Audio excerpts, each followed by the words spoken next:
मैं उसका नाम मगरिब की नमाज के बाद ले चुका होता हूं। अल्लाह अकबर अल्लाह। आपने अपने खलीफा, कौन से खलीफा, नाम बड़ा पेंडिंग में रहा है, जाहिर नहीं हुआ, लेकिन बुजुर्गों ने इरशाद फरमाया, ये वही बुजुर्ग है जिनको ख्वाजा अबू तलहा बगदादी कहा जाता है, जो अपनी अम्मी जान के साथ बचपन में हुजूर गौस पाक की बारगाह में आए थे और ये कहा गया था कि हुजूर दुआ कर दो, मेरा बेटा मीठा बहुत खाता है। तो हुजूर गौस पाक ने फरमाया था, बेटे कल आना। जब कल हो के वो शहजादा आया तो गौस पाक ने इरशाद फरमाया कि बेटे मीठा कम खाया करो। तो उनकी अम्मी ने कहा, ये बात कल क्यों नहीं कही? तो फरमाते हैं गौस पाक, मैंने खुद कल से मीठा परहेज किया है, खाना कम किया है, तो आज मैंने तलकीन की है। मालूम है ये बुजुर्ग कौन थे? तवज्जो है, देख लें आप, मेहमानों की आमद है। भाई गुलाम जिलानी साहब हैं, सुभान अल्लाह। बड़ी मशहूर चीदा चीदा शख्सियतों को जमा किया है, तो जाहिर सी बात है कि एक हंगामा होगा, बेचैनियाँ भी होंगी, तसव्वुरात उमड़े हुए सैलाब के तरीके से नज़र आएंगे। भीड़ की जो है गिनती नहीं की जा सकती है, कसरत हुजूम नज़र आएगा। और माशाल्लाह देखें आप, नारों से इस्तकबाल तो कर लें भाई आप, माशाल्लाह, बुलंद आवाज से माशाल्लाह, सुभान। जवाब दे भाई, जवाब दें जोर से, इतनी मोहब्बत से आप उन्हें माशाल्लाह। या अली या अली, बैठ जाएं। देखिए वो शोरे आफाक लहजा आया चाहता था, आप उन्हें देखना भी चाहते थे और आप उन्हें सुनना भी चाहते हैं। जरा दरमियान में कोई है जो खड़े होकर नारा लगा दे, एक नारा आपकी तरफ से, माशाल्लाह।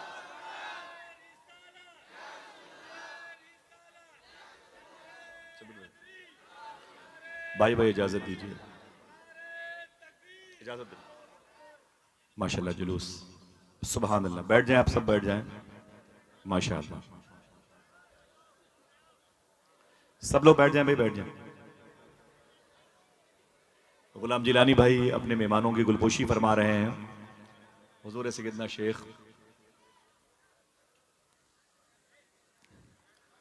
शेख अब्दुल कादिर जिलानी सरकार के शहजादे,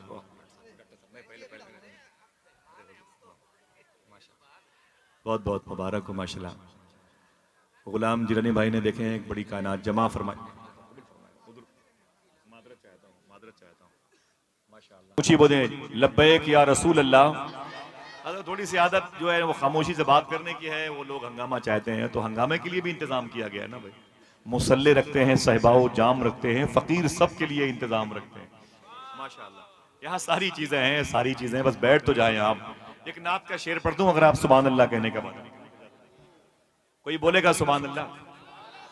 बड़ी बातें करता कभी किसी मौके पर हुजूर गौस पाक की, रुकू सजदे तशहुद कयाम बनते गए। जिसने सुभान अल्लाह कहने का वादा किया है वो है कि चला गया है? बोले बोले भाई बोले। मैं जानता हूं कि बगदाद शरीफ में कब्र के ऊपर एक साहब बैठे हुए थे, तो करीब से एक साहब गुजरे, बोले भाई तुम कब्र के ऊपर बैठे हो, तुम्हें शर्म नहीं आती? कब्र पे बैठने वाले शख्स ने कहा, ये कब्र मेरी है, मैं चाहे अंदर बैठूं चाहे बाहर, तुम कौन हो? वो बात खड़ा हुआ, भाई किस मखलूक से मेरा पाला पड़ गया, भाई ये शहर, ये इलाका, ये गिरदो नवाब बिल्ट सब आपका है, ये सर्कल आपका है, लेकिन जरा सा बैठे तो आपको नेकियां भी तो मुयस्सर आने वाली है। रुकू सजदे तशहुद कयाम बनते गए। और कोई है जो फिर से सुभान अल्लाह कह सकता है?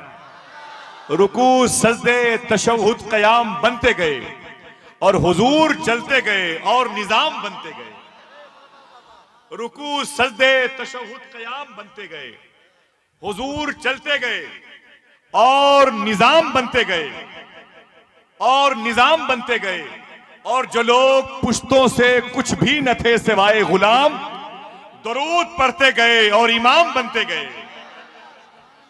जो लोग पुश्तों से कुछ भी न थे सिवाय गुलाम, दरूद पढ़ते गए और इमाम बनते गए। बस एक नामे मोहम्मद चुना गया और फिर इस एक नाम से सब नेक नाम बनते गए।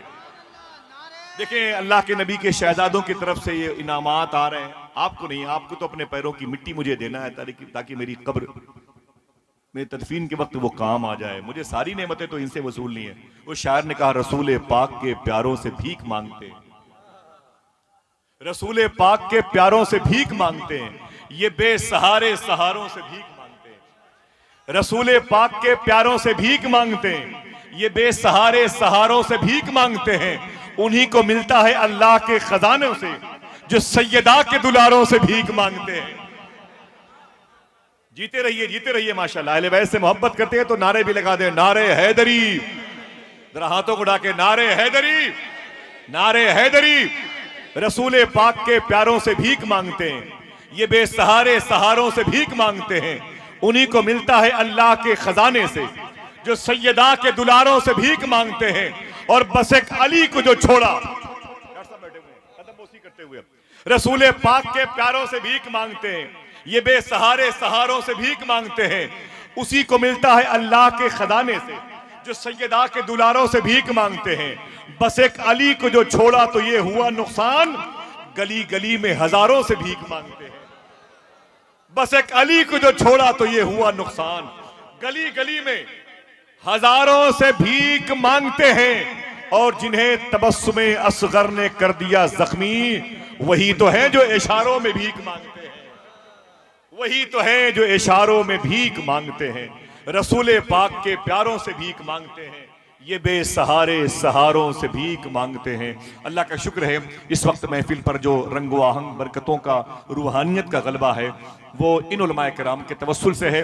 मैं बड़े अदब और एहतराम से इस वक्त आप हज़रात की बज़्म मोहब्बत में उसे पेश करूं। हिंदुस्तान और पाकिस्तान का वह इलाका जो उर्दू ज़बान से मुतासिर है, जहाँ पर लोग बिगड़े हुए माहौल में कीमती गुफ्तगू सुन करके मुआशरे की इस्लाह चाहते हैं, वहाँ पर किसी न किसी मीडियाई ज़रिए से वो आवाज़ पहुँची है जो आवाज़ आपके शहर के करीब की है, जो आवाज़ जिन्हाटा शरीफ संभल मुरादाबाद की इस मुबारक बेल्ट की है, जिसने इस्लाही तमाम तर ममालिक में रहने वालों के कल्बो जिगर को हुजूर की मोहब्बत से आशना किया है। न जाने कितने वो लोग जो अपनी माँ की कदम बोसी से महरूम थे, जब इनकी गुफ्तगू सुन के अपने घर गए तो पूरी लाइफ अपनी माँ की पाकीज़ा तलवे के साहिबान में गुजारती। न जाने कितने ऐसे लोग हैं जो शराब खाने से निकलने को तैयार नहीं थे, गुफ्तगू सुनी तो आज मस्जिद के शिकम से बाहर आने को तैयार नहीं है।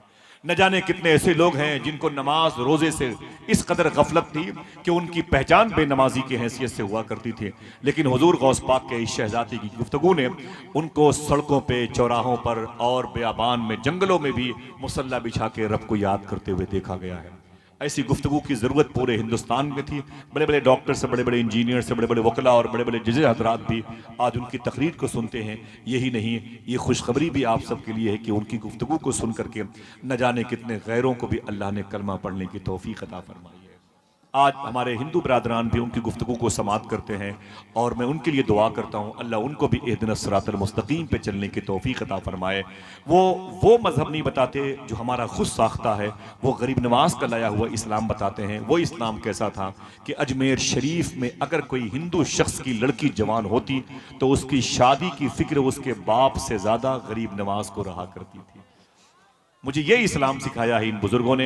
अल्लाह का बड़ा शुक्र है, बड़ा करम है, इस वक्त वो मदीने शरीफ से तशरीफ़ ला रहे हैं। जो मदीना जाना चाहता हो लब्बैक या रसूल अल्लाह के नारे लगाए, ताकि मुझे यह एहसास हो जाए यहाँ मदीने से आने वाले लोग भी हैं और मदीने जाने वाले लोग भी हैं। सबके हाथ उठे हुए हों लब्बैक या रसूल अल्लाह कहते हुए। देखिए कोई बाकी तो नहीं है, फिर से बोले जरा ऊंची आवाज में। चलेंगे इंशाअल्लाह। वो नात भी पढ़ते हैं, फिर मदीना लेके भी जाते हैं, बगदाद दिखाते हैं, दुआ भी हम और आप करें, आवाज़ दर्द को मेरी इतनी रसाई दे, जब नात वो पढ़े तो मदीना दिखाई दे। हज़रात बड़े अदब और एहतराम से मैं हुजूर गौस पाक के शहजादे को पेश करता हूँ। कल ही इन्होंने मखदूम कायनात के रोज़े पर हाज़िरी दी है। मखदूमा ज़ैनब और रुक़ैया उम्मे कुलसूम के दरबार को देखा है, इमाम मालिक के दरबार को देखा है। ज़रा प्यार से कह दो सरकार इमाम हसन के रोज़े पे सलामी पेश की है। इमाम ज़ैनुल आबदीन, इमाम बाक़री, इमाम जाफ़र सादिक के रोज़े को देखा है। खुश होने का वादा करो बता दूं, कल इन्होंने अम्मी हलीमा के रोज़े पर हाज़िरी दी है। कल वहीं दरबार में हाज़िरी दे के वापस आए हैं। सीधे फ़्लाइट पकड़ी दिल्ली और दिल्ली से सीधे इलाहाबाद आए, इलाहाबाद के जलसे से वापस आ रहे हैं। माशाअल्लाह इस वक्त सफ़र कर रहे हैं, अम्मी खदीजा की बारगाह से होके आए हैं। इस सफ़र में ज़्यादा वक्त काबे के साए में गुजरा है, उसके बाद ज़्यादा वक्त इनका अम्मी खदीजा के साए में गुजरा है। अब अगर जिसको हुसैन की नानी का प्यार चाहिए, मखदूम कायनात की अम्मी का फैज़ान चाहिए, वो इनके करीब आ जाए, बड़े अदब और एहतराम से दरमियान से कोई एक शख्स खड़े होकर के हुज़ूर गौस पाक के शहजादे का इस्तकबाल करे। हम शबीह सरकार मुजाहिद मिल्लत के लाडलों की मौजूदगी है, कोई एक शख्स लगाए नारा मोहब्बत के साथ और पूरा मजमा दोनों हाथों को उठा के जवाब दे। बुलंद आवाज से आपके दोनों हाथ उठे हुए होने चाहिए। माशाअल्लाह, सुभान अल्लाह। हुजूर गौसे आजम के शहजादे आ रहे हैं। माशाअल्लाह। या अली